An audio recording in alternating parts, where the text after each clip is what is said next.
Good morning mga idol. Ipapakita sa inyo ni Mang Topper ang kanyang ginagawa araw-araw. Kahit 30 minutos lang, bigyan natin ang ating katawan ng sigla at ilabas ang ating pawis. Kung hindi man natin ito magawa araw-araw, pwede naman magpalipas ng isang araw para tayo naman ay makapagpahinga.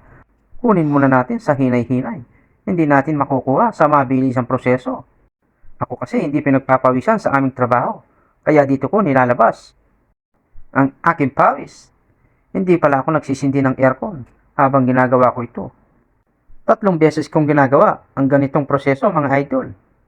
Gawin natin ang tamang exercise sa ating katawan para alam na natin agad ang pagkasunod-sunod.